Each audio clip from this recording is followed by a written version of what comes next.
السلام عليكم ورحمة الله وبركاته. الحمد لله رب العالمين، والصلاة والسلام على أشرف المرسلين وآله وصحبه أجمعين. قال تعالى في القرآن العظيم: رضي الله عنهم ورضوا عنه، صدق الله العظيم. قال النبي صلى الله عليه وسلم: الله الله الله في أصحابي، لا تتخذهم عرضا من بعدي، فمن أحبهم فبأحبي أحبهم، ومن أبغضهم فببغضي أبغضهم، وخير أمتي قرني ثم الذين يلونهم ثم الذين يلونهم، أو كما قال عليه الصلاة والسلام. صدق النبينا سيد البشر صلى الله عليه وسلم. அருமையான மாணவ மாணவியர்களே, முதலாம் ஆண்டிலே 10 சஹாபாக்களுடைய வரலாறு என்கின்ற பாடப்புத்தகத்தின் வாயிலாக ஹஸ்ரத் அபூபக்கர் சித்திக் ரலியல்லாஹு தஆலா அன்ஹு அவர்களுடைய வாழ்க்கை வரலாற்றின் தொடக்கத்தை தொடர்ந்து நாம் பார்த்து வருகின்றோம்.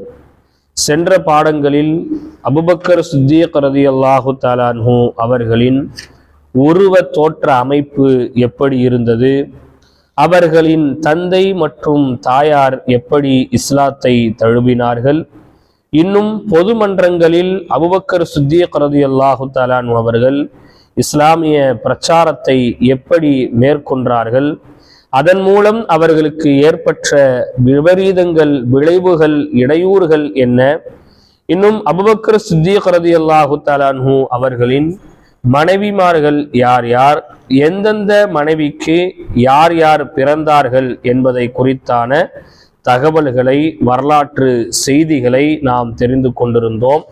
அல்லாஹ் ரப்புல் ஆலமீன் வரலாற்றை படிக்கக்கூடியவர்களாகவும் வரலாற்றில் இடம்பெறக்கூடிய நல்லோர்களுடைய பண்புகளை கொண்டு நமது வாழ்க்கையை அல்லாஹ் மேன்மைப்படுத்தி தருவானாக. இன்றைய தகவல்களில் நாம் எதை தெரிய இருக்கின்றோம் என்றால், இஸ்லாத்திற்கு முன்பதாக அபூபக்கர் ரலியல்லாஹு தஆலா அன்ஹு அவர்களுடைய நற்பண்புகளும் நற்குணங்களும் எவ்வாறு திகழ்ந்தது, இஸ்லாத்தை ஏற்றுக்கொள்வதற்கு முன்னால் இறை நிராகரிப்பில் இருந்தவர்கள், பெரும் பெரும் தலைவர்கள், பெரும் குடும்பத்தை சார்ந்தவர்கள், பெரும் வம்சாவளியை கொண்டவர்கள் எல்லாம் அபூபக்கர் ரலியல்லாஹு அன்ஹு அவர்களிடத்தில் என்ன நன்னடத்தையோடு நடந்து கொண்டார்கள் என்பதையும், அதே நேரத்தில் இஸ்லாத்தை ஏற்றுக்கொண்டவர்களில் முதல் பட்டியலில் இருப்பவர்கள் யார் யார் என்பதையும், அதே நேரத்தில் இஸ்லாமிய அழைப்பு பணியில் அபூபக்கர் ரலியல்லாஹு தஆலா அன்ஹு அவர்கள் செய்த சில முன்னணி தகவல்கள் என்ன என்பதை தான் இன்றைய பாடத்திலே நாமல் தெரிந்து கொண்டு இருக்கின்றோம். இஸ்லாத்துக்கு முன்பு, இஸ்லாத்தை ஏற்றுக்கொள்வதற்கு முன்பாகவே அபூபக்கர் சித்திக் ரலியல்லாஹு தஆலா அன்ஹு அவர்கள்ட்ட பலவிதமான நல்ல குவாலிஃபிகேஷன்ஸ், நல்ல பண்புகள், நல்ல கேரக்டர் அபூபக்கர் ரலியல்லாஹு அன்ஹு இருந்தது. எந்த அளவிற்குன்னு சொன்னா, புகழ்பெற்ற நாணயமிக்க வணிகர் எனும் பெயரை அபூபக்கர் ரலியல்லாஹு தஆலா அன்ஹு அவர்கள் நெடும் காலத்திற்கு முன்பதாகவே மக்கள் மத்தியிலே எடுத்து விட்டார்கள். அபூபக்கர் ரலியல்லாஹு அன்ஹு வியாபாரி தான். ஆனா எப்படிப்பட்ட வியாபாரி? நாணயமிக்க வியாபாரி, நாணயமிக்க வணிகராக அபூபக்கர் ரலியல்லாஹு தஆலா அன்ஹு அவர்கள் இருந்தார்கள். அந்த பெயரை இஸ்லாத்திற்கு வருவதற்கு நெடுங்காலத்திற்கு முன்பே அபூபக்கர் ரலியல்லாஹு அன்ஹு அவர்கள் மக்கள் மத்தியில் எடுத்தவர்களாக இருந்தார்கள். அது மட்டுமல்ல, கல்வி, நன்னடத்தை போன்ற காரணத்தால் மக்காவாசிகளுக்கு இடையே மதிப்பிற்கும் மரியாதைக்கும் உரியவராக ஹசரத் அபூபக்கர் ரலியல்லாஹு தஆலா அன்ஹு அவர்கள் திகழ்ந்தார்கள். அவங்கள்ட்ட இருந்த அந்த கல்வி, அவங்கள்ட்ட இருந்த அந்த பக்குவம், அவர்கள்ட்ட இருந்த அந்த மிருதுவான தன்மை என்பது மக்கள் மத்தியில அபூபக்கர் சித்தீக் ரலியல்லாஹு தஆலா அன்ஹு அவர்களுக்கு ஒரு மரியாதையும் ஒரு அன்பையும் அவர்களுக்கு ஏற்படுத்தி கொடுத்தது. அது மட்டும் இல்ல, ஐயாமுல் ஜாஹிலியாவுல மடமை காலத்துல ஒரு நபரை ஒருவர் கொலை செய்து விட்டார் என்று சொன்னால் அந்த கொலைக்கான நஷ்டஈடை வழங்கணும் இல்லையா? இஸ்லாத்தை பொறுத்த மட்டும் ஒருவர் தெரியாம கொலை செஞ்சிட்டாருன்னு சொன்னா அவரை மன்னிக்கணும். ஒருத்தர் வேணுமெனே கொலை செஞ்சிட்டாருன்னு சொன்னா அந்த குடும்பத்தில் பாதிக்கப்பட்டவர் என்ன தண்டனையை கொடுக்காரோ அவரு அந்த தண்டனையை ஏத்துக்கணும். இருந்த போதிலும் அவரை மன்னிச்சு விடுறது மேன்மையானதுன்ட்டு அல்லாஹ் குர்ஆனினுடைய வசனங்கள்ல சொல்லி காமிக்கிறான். ஆனா மடமை காலத்துல கொலை செய்யப்பட்டு விட்டார்கள் என்று சொன்னால் அந்த கொலை செய்யப்பட்ட குடும்பத்தார்களுக்கு நஷ்டஈடு என்பது வழங்கணும். இந்த நஷ்டஈடை யார்கிட்ட தான் கொடுப்பாங்கன்னு சொன்னா அபூபக்கர் சித்தீக் ரலியல்லாஹு தஆலா அன்ஹு அவர்கள் மூலமாகத்தான் அந்த குடும்பத்துக்கு போகும். ஒரு ஆள் டைரக்டா போய் அந்த நஷ்டஈடை கொடுத்தாங்கன்னு சொன்னா அவங்க அதை ஏத்துக்க மாட்டாங்க, அதை பெற்றுக்கொள்ளவும் மாட்டார்கள். அந்த அளவிற்கு அந்த பொருளாதார விஷயங்கள்ல பண விஷயங்கள்ல அபூபக்கர் ரலியல்லாஹு தஆலா அன்ஹு அவர்கள் சிறப்பு மிக்கவர்களாக இருந்தார்கள். இந்த செய்தி கன்சுல் உம்மால் என்கின்ற நூலிலே என்ன செய்யப்படுகிறது, பதிவு செய்யப்படுகிறது. அதே போல அபூபக்கர் சித்தீக் ரலியல்லாஹு தஆலா அன்ஹு அவங்க ஐயாமுல் ஜாஹிலியாவுல இஸ்லாம் தோன்றுவதற்கு முன்னால் இறை தூதரினுடைய போதனை வார்த்தைகள் மக்காவை சுத்தி வளைப்பதற்கு முன்பதாகவே அபூபக்கர் சித்தீக் ரலியல்லாஹு தஆலா அன்ஹு அவர்கள் மதுவை கடுமையாக வெறுத்தார்கள். பெரிய விஷயம் என்ன தெரியுமா? அபூபக்கர் ரலியல்லாஹு அன்ஹு ஐயாமுல் ஜாஹிலியாவில் கூட மது அருந்தியது கிடையாது, மதுவின் வாடையை கூட நுகர்ந்தது கிடையாது, மதுபானங்கள் இருக்கும் திசையில் கூட நடந்தது கிடையாது ஹசரத் அபூபக்கர் சித்தீக் ரலியல்லாஹு தஆலா அன்ஹு. அந்த அளவிற்கு மதுவின் மீது வெறுப்பானவர்களாக அபூபக்கர் சித்தீக் ரலியல்லாஹு தஆலா அன்ஹு அவர்கள் இருந்தார்கள். அபூபக்கர் ரலியல்லாஹு அன்ஹு இஸ்லாத்திற்கு வந்ததற்கு பிறகு சிலர்கள் கேட்டாங்க, நீங்க ஐயாமுல் ஜாஹிலியாவிலேயே மதுவை நீங்க வெறுத்தீங்களான்னு கேட்கும்போது அபூபக்கர் சித்தீக் ரலியல்லாஹு தஆலா அன்ஹு சொன்ன வார்த்தை என்ன தெரியுமா? இன்றைக்கு இருக்கக்கூடிய இளைஞர்கள் இதை கவனத்திலே கொள்ளணும். மது மானத்தை கெடுக்க செய்கிறது, எனவே மதுவை நான் வெறுத்தேன் என்றார்கள். மது அருந்திட்டா மானம் போயிரும். என்ன பேசுறோம், யார்கிட்ட பேசுறோம், எங்க நிக்கிறோம், எப்படி நிக்கிறோம், என்ன செய்யறோம் அப்படிங்கிறத நாம மறந்து விடுவோம். மானத்தை, மனிதர்களின் மானத்தை மது இழக்கச் செய்கிறது, எனவே மதுவை நான் வெறுத்தேன் என்று ஹஜ்ரத் அபூபக்கர் சித்தீக் ரலியல்லாஹு தஆலா அன்ஹு அவர்கள் சொல்லி காமித்தார்கள். அது மட்டுமல்ல, இளமை பருவத்திலே சிறுபிராயத்திலேயே அபூபக்கர் சித்தீக் ரலியல்லாஹு தஆலா அன்ஹு அவர்கள் நபிகள் நாயகம் ரசூலுல்லாஹி ஸல்லல்லாஹு அலைஹி வஸல்லம் அவர்களோடு நெருங்கிய நட்பில் இருந்தார்கள். அது மட்டுமல்லாமல் அல்லாஹ்வின் தூதர் அவர்கள் சென்ற பல வியாபார வணிக பயணங்களில் ஹஜ்ரத் அபூபக்கர் சித்தீக் ரலியல்லாஹு தஆலா அன்ஹு அவர்களும் கூடயே சென்றார்கள் என்பது வரலாற்றில் மிக முக்கியமான ஒரு செய்தியாக பதிவு செய்யப்படுகிறது. அதே நேரத்தில் ஜாஹிலியா காலத்திலேயே சமுதாயத்திற்கு மத்தியில உயர்ந்த நிலையில் அபூபக்கர் சித்தீக் ரலியல்லாஹு தஆலா அன்ஹு அவர்கள் இருந்தார்கள். அழகிய பண்புகளின் காரணமாகவும் ஒழுக்க முறைகளின் காரணமாகவும் மனித உரிமையினுடைய காரணமாகவும் ஹஜ்ரத் அபூபக்கர் சித்தீக் ரலியல்லாஹு அன்ஹு அவர்கள் பல குலத்தாரிடத்திலே சிறந்த பெயரை எடுத்து வைத்தார்கள். அதாவது ஏதோ ஒரு கோத்திரத்தார்கள், ஒரு குலத்தார்கள் மட்டும்தான் ஹஜ்ரத் அபூபக்கர் சித்தீக் ரலியல்லாஹு அன்ஹு புகழ்ந்தார்கள், பாராட்டினார்கள், நன்மதிப்போடு நடத்தினார்கள் என்பது இல்லை. பல கோத்திரத்தார்கள், பல குடும்பத்தார்கள், பல சமூகத்தார்கள் ஹஜ்ரத் அபூபக்கர் சித்தீக் ரலியல்லாஹு தஆலா அன்ஹு அவர்களை போற்றினார்கள், புகழ்ந்தார்கள் என்பது உர்வா இப்னு ஜுபைர் ரலியல்லாஹு தஆலா அன்ஹு அவர்களுடைய வாயிலாக ஆயிஷா ரலியல்லாஹு தஆலா அன்ஹு அவர்களுடைய அறிவிப்புல புகாரியில பதிவு செய்யப்பட்டிருக்கிறது.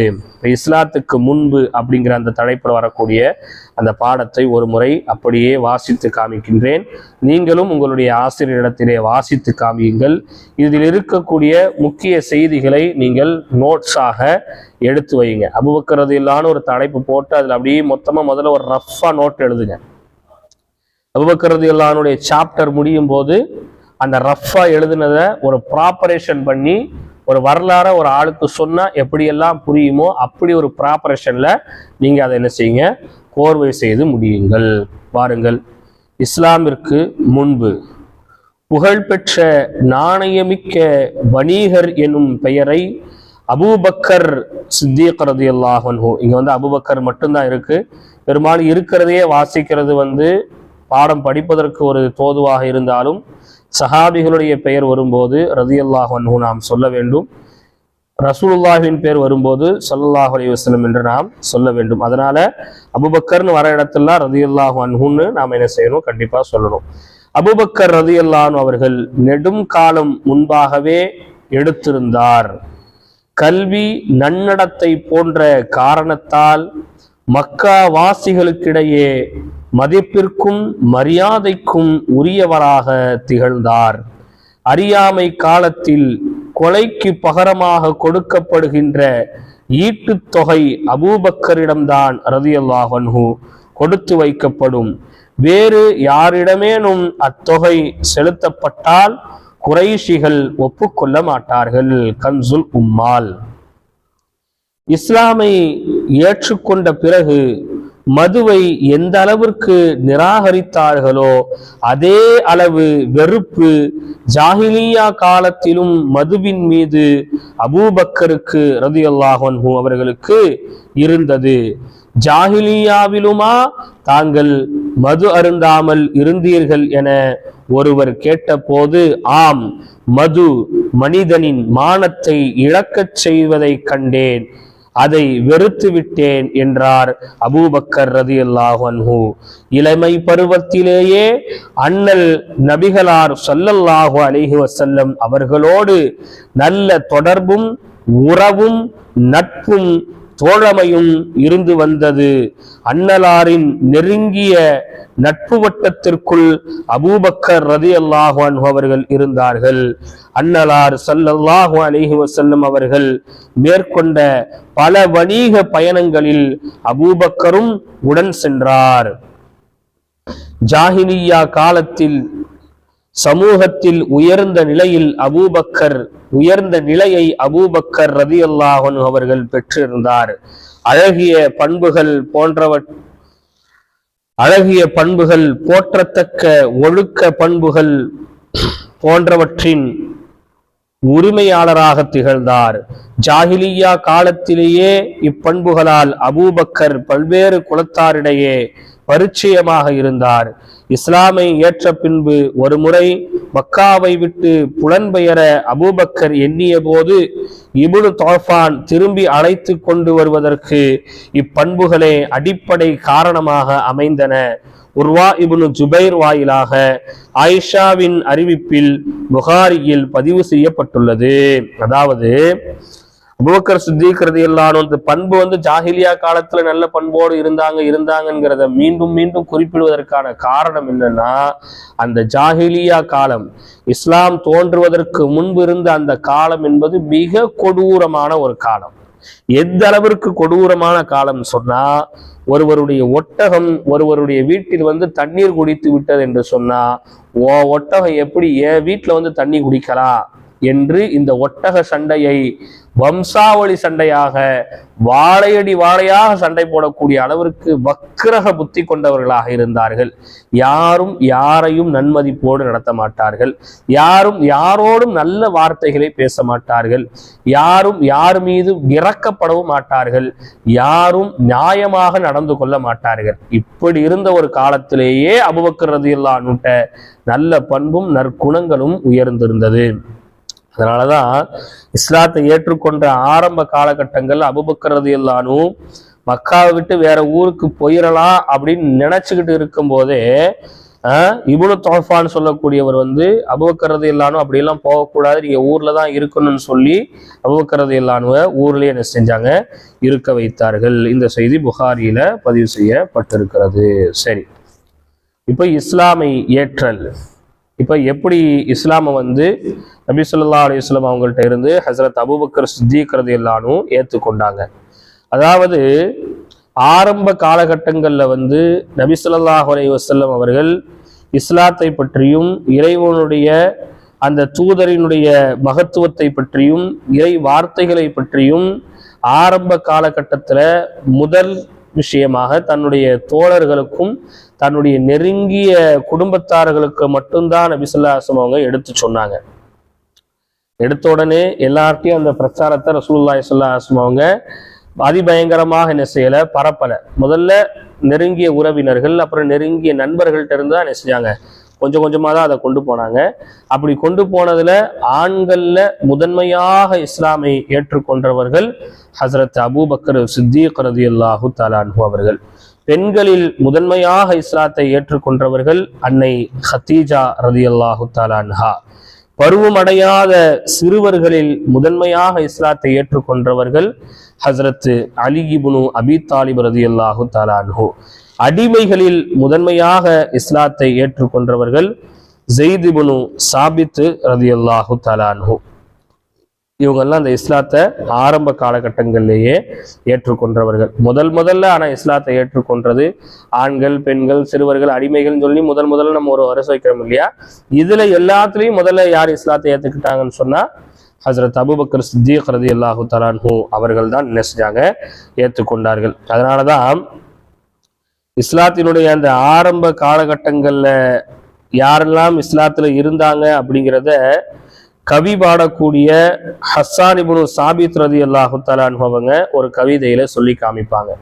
ஹஸ்ஸான் இப்னு சாபித் ரலியல்லாஹு அன்ஹு அவங்க ரசூலுல்லாஹி ஸல்லல்லாஹு அலைஹி வஸல்லம் அவங்களுடைய சபையிலிருந்து கவி நடையில நபி ஸல்லல்லாஹு அலைஹி வஸல்லம் அவர்களை புகழக்கூடியவர்களாகவும், கவி நடையில அல்லாஹ்வை புகழக்கூடியவர்களாகவும், கவி நடையிலேயே அங்க நடக்கக்கூடிய நிகழ்வுகளை சொல்லக்கூடியவர்களாக ஹஸ்ஸான் இப்னு சாபித் ரலியல்லாஹு தஆலா அன்ஹு அவங்க திகழ்ந்தார்கள்.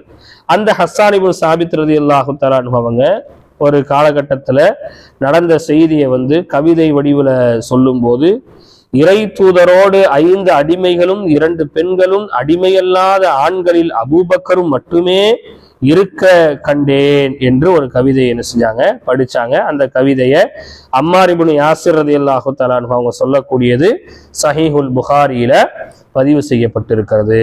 சரி பாருங்க, அபூபக்கர் ரலியல்லாஹு அன்ஹு இஸ்லாத்தை ஆரம்பத்திலேயே ஏத்துக்கிட்டதுக்கான காரணம் என்னன்னு சொன்னா, அந்த ஜாஹிலியா காலத்திலேயே இஸ்லாம் தோன்றுவதற்கு முன்பாகவே அபூபக்கர் ரலியல்லாஹு அன்ஹுடைய முகம் என்பது இஸ்லாமிய ஒளி வீசக்கூடிய முகமாக என்ன செய்து இருந்தது. அது மட்டும் இல்லாம கல்புன் சலீம், ரொம்ப ஒரு நிம்மதியான உள்ளம் கொண்டவர்களாக அபூபக்கர் ரலியல்லாஹு அன்ஹு வாழ்ந்தாங்க. இரக்கம் குணமுள்ளவர்களாக வாழ்ந்தார்கள். இதெல்லாம், இந்த நற்பண்புகள் எல்லாம் தான் அபூபக்கர் ரலியல்லாஹு அன்ஹுக்கு இஸ்லாத்தை முதன்மையாக ஏற்றுக்கொள்வதற்கான ஒரு காரணமாக அமைந்தது. பொதுவாகவே நாம் ஒரு நல்ல பண்புகளோடு வாழ்ந்தோம் சொன்னா இந்த உலகத்துல நல்ல விஷயங்கள் எல்லாம் நம்மளை தேடி வந்துகிட்டே இருக்கும். நாம ஒரு கெட்ட பண்போடு ஒரு கெட்ட குணத்தோடு நாம இந்த உலகத்துல வாழ்ந்துகிட்டு இருக்கோம் சொன்னா எந்த ஒரு நல்ல விஷயங்களும் நம்மளை தேடி என்ன செய்யாது, மிக விரைவில் அடையாது அப்படிங்கிறத நாம ஞாபகத்துல வைத்துக் கொள்ளணும். பாருங்கள், இஸ்லாமை ஏற்றல். அண்ணல் நபிகளார் ஸல்லல்லாஹு அலைஹி வஸல்லம் அவர்கள் இறைவனின் தூதராக மகிமைப்படுத்தப்பட்ட போது இறை தூதர் ஸல்லல்லாஹு அலைஹி வஸல்லம் அவர்கள் முதற்கண் தம் தோழர்களிடத்திலும் நெருங்கிய உறவினரிடத்திலும் மட்டும் இஸ்லாமை எடுத்து சொன்னார்கள். அப்போது ஆண்களில் முதலாக அபூபக்கர் சித்தீக் ரலியல்லாஹு தஆலா அன்ஹு இஸ்லாமை ஏற்றுக்கொண்டார்கள். அபூபக்கர் எவ்வாறு இஸ்லாமை ஏற்றுக்கொண்டார் என்பதை பற்றி பல்வேறு நிகழ்வுகள் கூறப்படுகின்றனர். ஆனால் அவற்றில் பெரும்பாலானவை ஆதாரபூர்வமாக இல்லை. நிறைய நிகழ்வுகள் சொல்லப்படுது. அபூபக்கர் ரலியல்லாஹு அன்ஹு எப்படி இஸ்லாமை ஏற்றுக்கிட்டாங்க, அவங்களுடைய இஸ்லாம் ஏற்றுக்கொள்ளக்கூடிய அந்த நிகழ்வு எப்படி இருந்தது அப்படிங்கிறதுக்கு பல அறிவிப்புகள் இருக்கு. ஆனால் அதில் நிறைய ஆதாரபூர்வமாக இல்லை அப்படிங்கிறாங்க.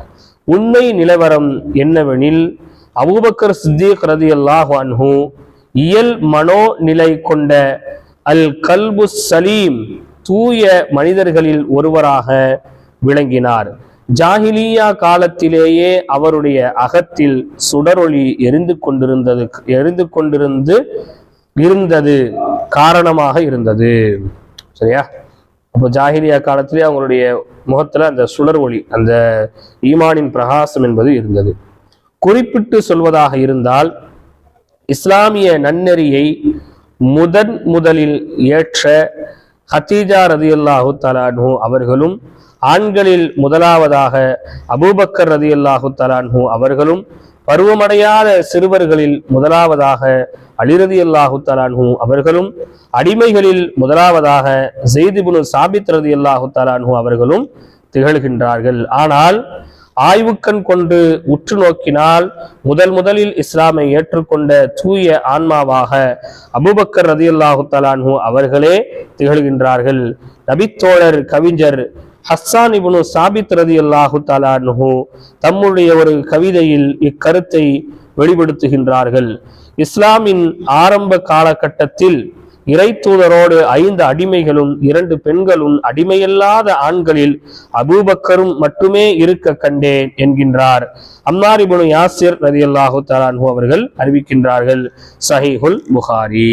சரி, அடுத்து இஸ்லாமிய அழைப்பு பணியில ஹஜ்ரத் அபூபக்கர் சித்திக் ரலியல்லாஹு தஆலா அன்ஹு அவங்க எப்படி திகழ்ந்தார்கள், அவர்களுடைய அழைப்பை ஏற்று முதன்மையாக யாரெல்லாம் இஸ்லாத்திற்குள்ள நுழைந்தார்கள், அதுபோன்று அடிமைகளை, இஸ்லாமை ஏற்ற அடிமைகளுக்கு அபூபக்கர் சித்திக் ரலியல்லாஹு தஆலா அன்ஹு அவங்க என்னென்ன சலுகைகளை ஏற்படுத்தி கொடுத்தாங்க, யாரெல்லாம் வாங்கி உரிமையிட்டாங்க அப்படிங்கிற செய்தியை தான் நாம் இப்ப தெரிந்து கொள்ள போகின்றோம். இஸ்லாமிய அழைப்பின் தன்மை, இதை நான் கொஞ்சம் வாசிச்சே உங்களுக்கு நான் சொல்லியிருந்தேன். இஸ்லாமை ஏற்றுக்கொண்ட அபூபக்கர் சித்திக் ரலியல்லாஹு தஆலா அன்ஹு உடனடியாக அத்தீனுல் ஹனீஃப் நோக்கி மக்களை அழைக்கும் பிரச்சாரத்தை முழு மூச்சோடு தொடங்கினார். அதாவது இஸ்லாத்தை ஏற்றுக்கொண்ட கொஞ்ச காலகட்டங்களிலேயே தீனுல் ஹனீஃப், பாதுகாப்பு பெற்ற இந்த மார்க்கத்தை நோக்கி மக்களை அழைக்கக்கூடிய பிரச்சாரத்துல முழு மூச்சோட இறங்கினாங்க. ஏதோ நேரம் கிடைக்கும் போது போய் பார்க்கறது, போற வழிகளில் போய் பார்க்கறது, அல்லது சந்திக்க வேண்டிய வாய்ப்புகள் கிடைச்சா சந்திக்கிறது, அப்படியெல்லாம் இல்லாம முழு வேளையாக முழு மூச்சாகவே அபூபக்கர் சித்திக் ரலியல்லாஹு தஆலா அன்ஹு அவங்க இஸ்லாத்தை எட்டி வைக்கக்கூடிய அந்த பிரச்சாரத்துல தொடங்குனாங்க. அபூபக்கர் ரலியல்லாஹு தஆலா அன்ஹு அவர்களுடைய அழைப்பிற்கு மறுமொழியாக ஒரு நிறைய பேர் இஸ்லாத்தை தழுவுனாங்க. அதுல முக்கியமான சிலர்களை மட்டும் சொல்றாங்க. அபூபக்கர் ரலியல்லாஹு அன்ஹு அவங்களுடைய அந்த விஷயத்துல முதன்மையாக இஸ்லாத்தை ஏற்றுக்கொண்டவர்கள் உஸ்மான் இப்னு அஃபான் ரலியல்லாஹு தஆலா அன்ஹு, ஜுபைர் இப்னு அவ்வாம் ரலியல்லாஹு தஆலா அன்ஹு, அப்துர் ரஹ்மான் இப்னு அவுஃப் ரலியல்லாஹு தஆலா அன்ஹு, சாத் இப்னு அபி வக்காஸ் ரலியல்லாஹு தஆலா அன்ஹு, தல்ஹா இப்னு அப்துல்லாஹ் ரலியல்லாஹு தஆலா அன்ஹு. இவங்க 5 பேரும் முதன்மையாக அபூபக்கர் சித்திக் ரலியல்லாஹு அன்ஹு அவர்களை கொண்டு இஸ்லாமை ஏற்றுக்கொண்டார்கள். அவங்க சொன்ன அந்த வார்த்தைக்கு உடனே பதிலளிக்கும் வண்ணமாக ரசூலுல்லாஹை சந்திச்சு இஸ்லாத்தை செய்து கொண்டார்கள், ஏற்றுக்கொண்டார்கள்.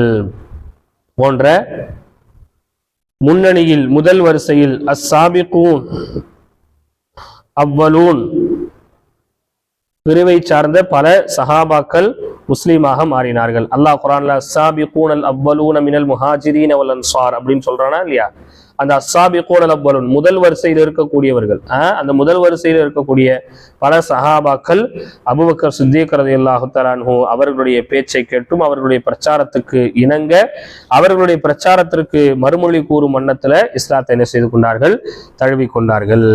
இதே போன்று இஸ்லாமை ஏற்றிருந்த பிலால் ரலியல்லாஹு தஆலா அன்ஹு, ஆமிர் இப்னு புஹ்ரா ரலியல்லாஹு தஆலா அன்ஹு, உம்மு அபீஸ் ரலியல்லாஹு தஆலா அன்ஹா, அமரி சின்னீரா ரலியல்லாஹு தஆலா அன்ஹா, நஹதியா மற்றும் லுபனா ரலியல்லாஹு அன்ஹும் போன்ற அடிமைகளையும் அடிமை பெண்களையும் விலை கொடுத்து வாங்கி அபூபக்கர் ரலியல்லாஹு அன்ஹு விடுதலை செய்தார்கள். சில அடிமைகளும் என்ன செஞ்சிருந்தாங்க, இஸ்லாத்தை ஏற்றிருந்தாங்க. அந்த அடிமைகள்லாம் இஸ்லாத்தை ஏற்றிருந்தாலும் இறை நிராகரிப்பவர்கள்ட்ட அடிமையாகவே என்ன செய்து கொண்டிருந்தார்கள், வாழ்ந்து கொண்டிருந்தாங்க. அவங்கள பணம் கொடுத்து வாங்கி உரிமையிட்டவர்கள் ஹஜ்ரத் அபூபக்கர் சித்திக் ரலியல்லாஹு தஆலா அன்ஹு. இவர்கள் எவ்வாறு இஸ்லாமை ஏற்றார்கள், இவர்களிடம் இஸ்லாமை எடுத்து சொன்னது யார் போன்ற கேள்விகள் கவனத்திற்குரியவை. இஸ்லாமிய அழைப்பு தனக்கென ஒரு தன்மையை கொண்டுள்ளது. ஒடுக்கப்பட்ட தாழ்த்தப்பட்ட மக்களிடம்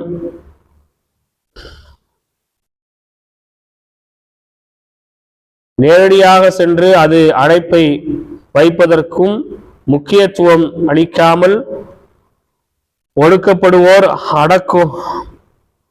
அடக்குவோரிடம் போய் அழைப்பை வைக்கின்ற இஸ்லாம் என்பது படைத்த இறைவனிடம் இருந்து வந்துள்ள வழிமுறை என்பதை மறந்துவிடக்கூடாது.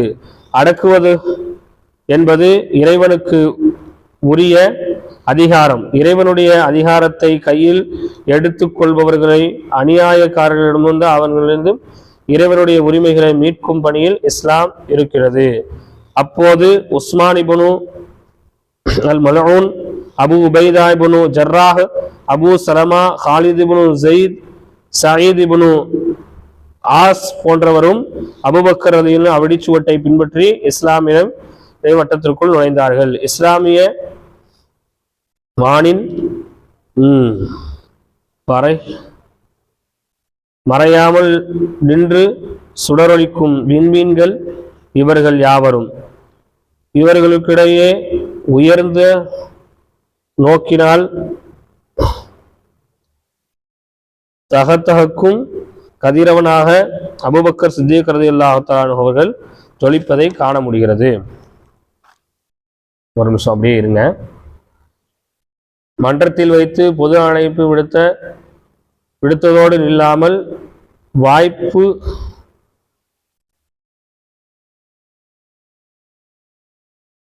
வாய் சொற்கள் மக்களை அழைத்ததோடு இல்லாமல் மொழியற்ற சொற்களாலும் மக்களை அழைப்பு விடுத்தார்கள்.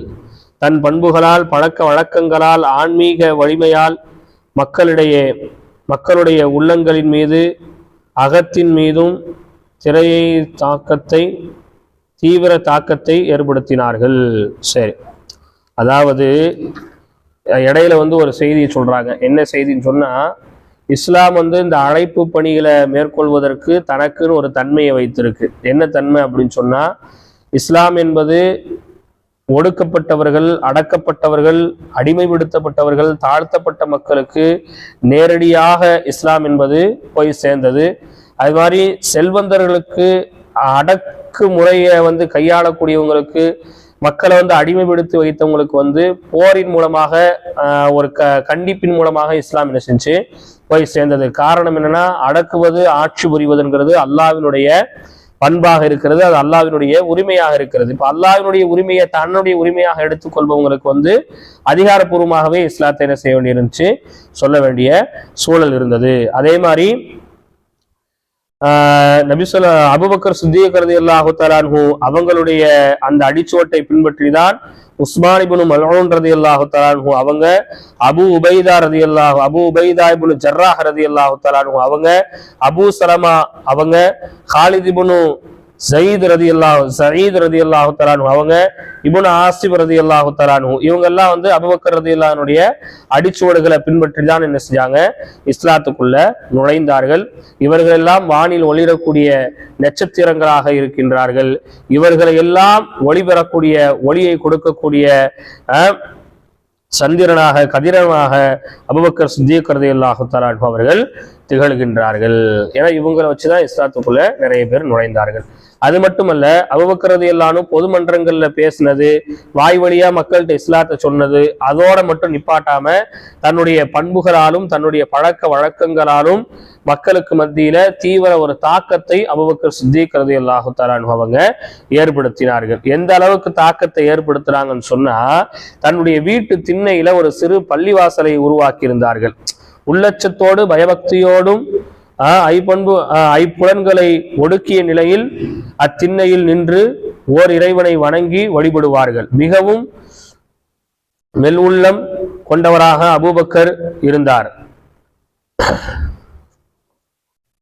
நெருக்குறுக்கும் குளரில் உங்களை நெகிழ வைக்கும் தொனியில் இறைமறையை ஓதுவார். அதாவது தன்னுடைய வீட்டுக்கிட்டேயே, தன்னுடைய வீட்டுல அந்த திண்ணை இருக்கிறது இல்லையா, வெளியே உட்காரக்கூடிய அந்த திண்ணை, அந்த திண்ணையே ஒரு சின்ன பள்ளிவாசலா மாத்தி ரொம்ப பயபக்தியோடு அங்கிருந்து தொழுகிறது, ரொம்ப பயபக்தியோடு இறைமறையை ஓதுறது, ரொம்ப அழகிய விஷயங்களை அந்த திருநையில உட்கார்ந்து செய்கிறது. இது போன்ற தன்னுடைய செயலின் காரணமாக அபூபக்கர் ரலியல்லாஹு தஆலா அன்ஹு அவங்க மக்களை இஸ்லாத்தின் பக்கம் அழைத்தார்கள்.